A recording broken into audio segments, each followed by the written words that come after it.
Welcome to your Barbados Today evening news update for Monday, January 7. Thanks for joining us. I'm Fernella Wedderburn. Operators of public service vehicles were this evening holding talks to decide their next move after a meeting with officials at the Transport Authority failed to materialize this morning. The operators, who last week staged a work stoppage over several issues, including the imposition of new uniforms bearing the logo of the Barbados Transport Authority, were not at all happy with the development.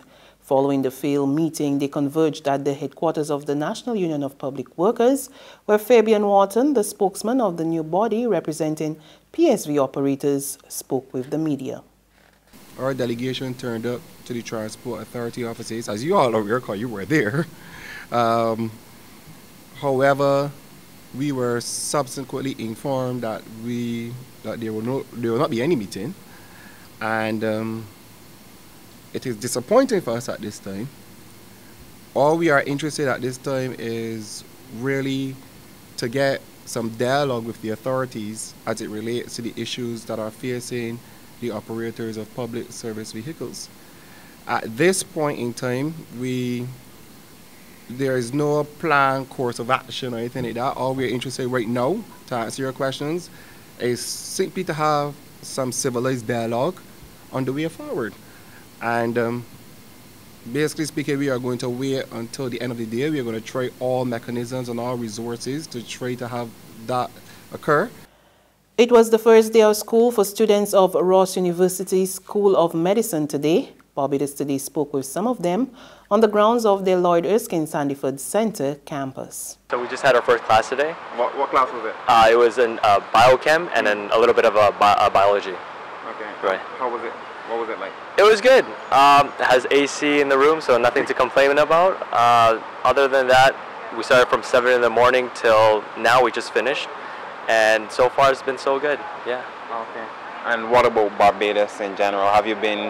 Did you get outside? So we've been to the Gap so far, went to Oyster and Fish Market, also went to Boatyard as well. Those are phenomenal places. It was a time just to get all the first year semester students to get together and just interact, talk to each other, where they're from, what they're doing, and it was a great way to start off Barbados. From what I've seen, everything's been great. The people are really welcoming, which I'm kind of surprised about. Today was our first day, and everything was pretty introductory, so I wasn't too worried yet, but yeah, everything's been good. Okay. What about Barbados in general? Have you been able to do anything so far? I went to Coral Bay. It's beautiful there. Yeah, everybody's been really warm there and really understanding that I don't know a whole lot. I went to Oystons, and that was the first time that I tried shark. It was really good. It's actually been a very smooth ride for me so far. The only thing that's hard is transportation around here. Everyone charges you different amounts for this, going to the same places. So I wish people would appreciate Ross students' business a little bit more and not charge us crazy amounts, as you would for tourists. Oh. Yeah. Oh, you guys have been scammed a bit? Yeah, scammed a little bit, yeah. Okay. Yeah. What about the accommodation? Are you satisfied? Are you happy with it? Yeah, I mean, housing could be a little bit better. A lot of students are having major issues with their housing. It seems like it was a little bit rushed, but other than that, all accommodations in terms of school-wise has been great. In other news, the man who allegedly struck a motorist with a piece of wood, which was caught on a video, was today remanded to prison until February 1. 36-year-old Canute Hiran Ward of Darrells Road, Christchurch, appeared in the Whole Town Magistrates Court this morning before Magistrate Wanda Blair.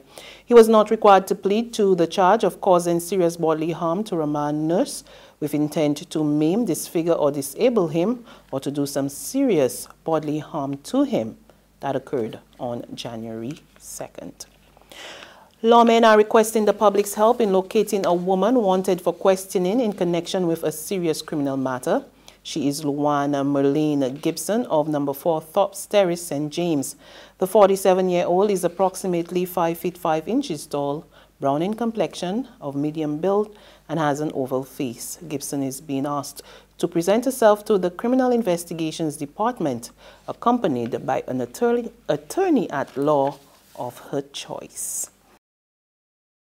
We continue with a warning to the public, especially senior citizens, not to allow strangers to talk their way into or draw them out of their homes under any circumstance.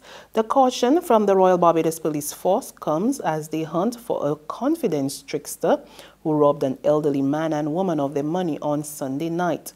The culprit is between 5 feet 9 inches and 5 feet 11 inches tall, of medium build and brown in complexion. He has a low haircut, wears a thin mustache, has a rotten front tooth and teeth missing on both sides of his mouth. He was wearing a faded dark blue shirt, gray track pants with 2 white stripes on the sides and sneakers at the time. There's regional and international news after this short break.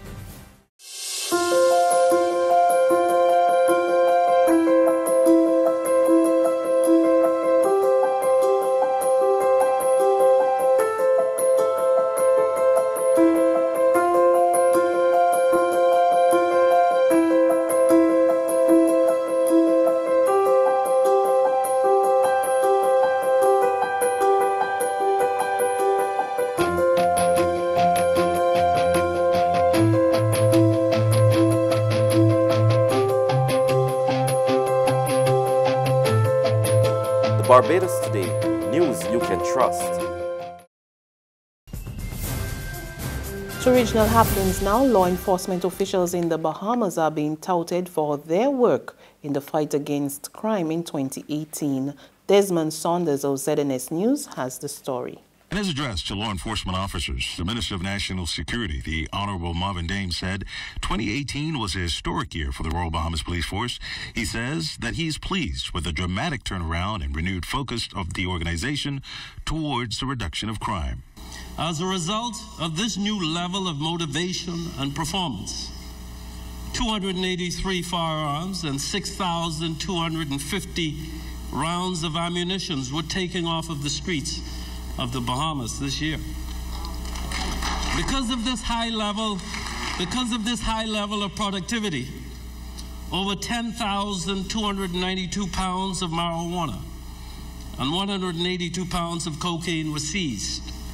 Because of this increased level of professionalism, a total of 1,213 law enforcement officers and civilians have been trained in 2018. And finally, on the international scene, the president of the World Bank says he's stepping down after 6 years at the helm. His resignation will take effect from February 1. More in this Reuters TV report. He's been at odds with President Donald Trump's policy on climate change, and now World Bank President Jim Yong Kim is stepping down. In a surprise move, the 59-year-old physician appointed by former President Barack Obama said he will leave the World Bank on February 1st, more than 3 years before the scheduled end of his term. In a statement, Kim said he will be joining an investment bank to focus on infrastructure investment in developing countries. Sources said Kim was leaving on his own accord and was not pushed out by the Trump administration. And that's news. But for the very latest, visit our website at www.barbadostoday.bb. You can also subscribe to our e-paper, email updates, or like us on Facebook, and sign up for our breaking news alerts via WhatsApp. We're also on Izumi Media and bus terminals, as well as Screenplay at supermarkets and gas stations near you. And you can also hear us on Mix 96.9 FM and Capital Media HD 99.3 FM. I'm Fernella Wedderburn. Good evening.